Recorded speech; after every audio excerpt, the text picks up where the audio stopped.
like the type of dude you could write a movie on. Hardcore porn, did his own stunts, writ his own rhymes, and split his own blunts once in a while. Every other minute, eyes pop out, Popeye heavy on the spinach. Kyle Pounds of YouTube, buddy. How you doing, man? I'm good, how are you? You guys know Kyle Pounds. He's prolific, man. He's all over YouTube. I'm gonna be super prolific. Yeah, even more so? Oh, I'm coming for YouTube. Very entertaining stuff, man. Thank you.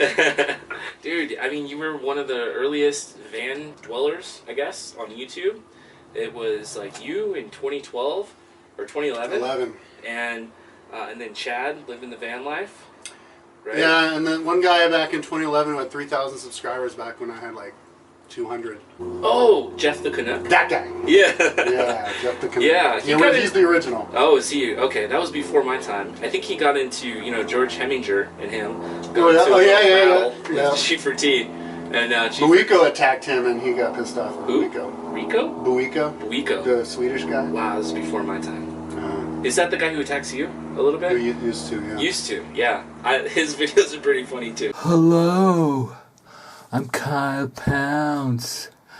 I'm your YouTube guru.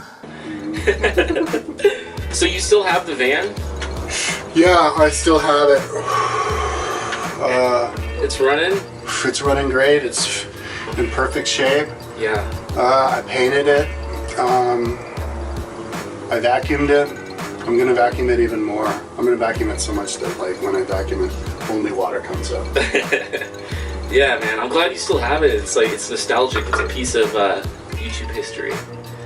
And all your early videos, man. I encourage you guys, if you haven't seen it, they're all still up, right? Around 2012, I was moving to from Seattle area down to the Bay Area in my RV, looking for a job. And I was like off grid at the time. Didn't have any means for like refrigeration of food or anything. And I was watching your videos, and you had this freaking awesome idea to just eat canned food.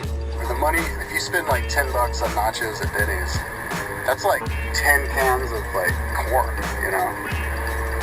That's like 2 days worth of food. 68 cents a can. That's it. And guess what? You know how much I paid for this today? 2016, 68 cents a can. Oh my god. Yeah, dude. I got a gift for you, man. So, yeah, dude. Canned corn. Corn! Corn juice! You don't want to eat it with a metal spoon, right? You want to keep it classy, dude. You got a plastic spoon there? Yeah, man. So I'm going to eat that with you in remembrance of the great advice that I got from Kyle Pound. My neighbor invited me over for some chicken one day. And I said, yeah, you know what? I'm good, man. I got some canned corn. I'm just going to eat some canned corn for dinner. And that's what I did. He called me the canned corn guy. So that's how I earned my name in the RV park. Hey, canned corn guy, they would call me. Like, the interesting thing about you is back when you were in the van life, you played the part as a pot smoker. You had the look. The personality? Yeah.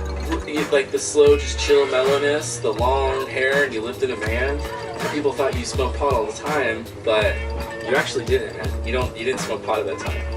Now you're in an apartment, and it's the reverse. Now you're smoking pot all the time, right? Yep. It's a way of life now. Yeah, I don't think more than 6 hours has gone by since I've smoked weed since I'm living in. I've been to a few places that were just like absolutely majestic to me. Some place that I'd want to live in the future. And that was Bend, Oregon. You've been to many places in the United States. What were some that like really stood out to you as being like Moab, Utah.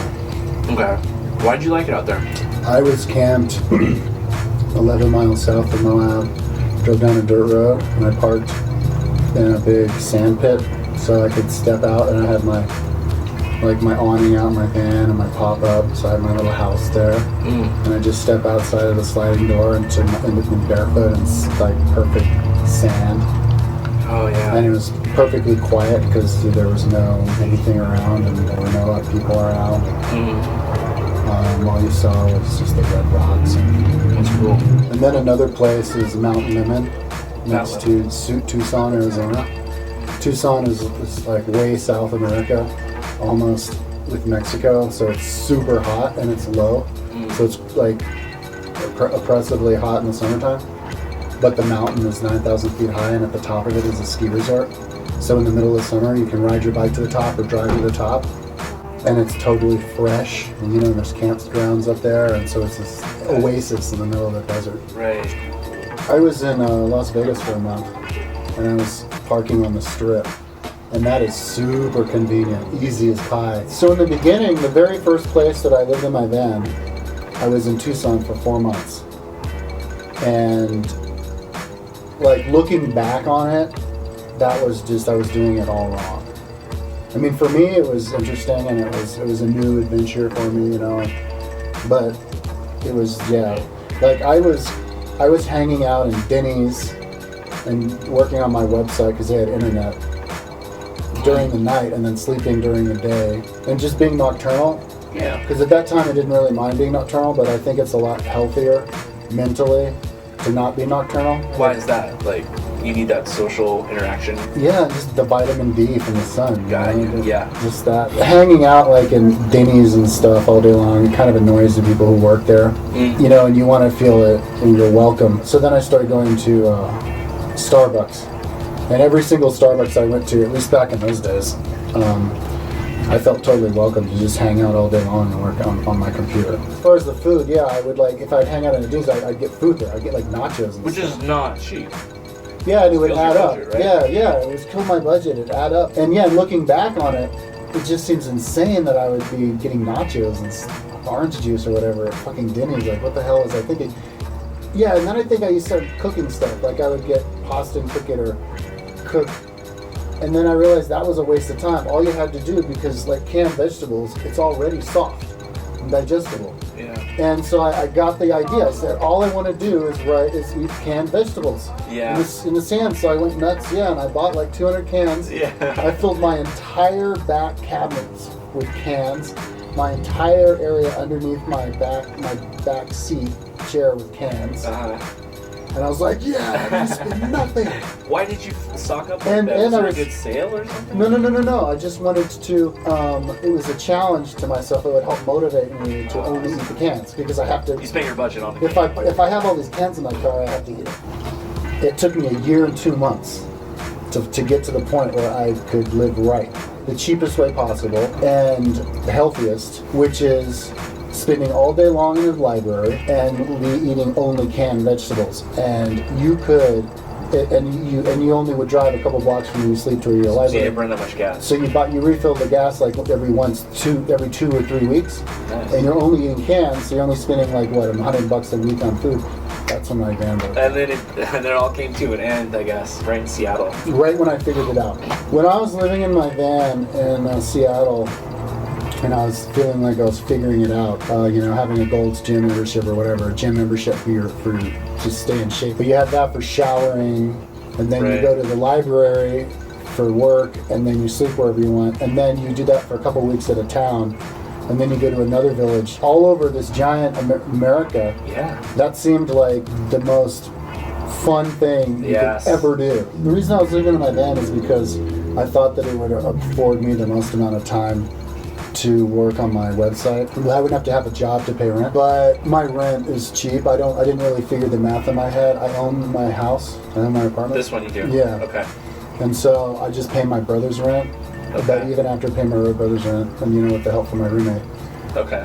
and with my job, which I like, it keeps me moving. It keeps me from becoming totally. Okay. a So you potato. actually enjoy your work. There's a Yeah. lot of people that are working full-time jobs that just hate it. That they're working a Well, it's corporate not a life, they want full-time out. job. I don't have a full-time job. That's great. So you still have a lot of time. So how many hours do you work per day or per week? Yeah, it's never 5 days a week. It's only like a half day. Yeah, I think you're blessed because you have support from family, right, to help Uh-huh. you do this.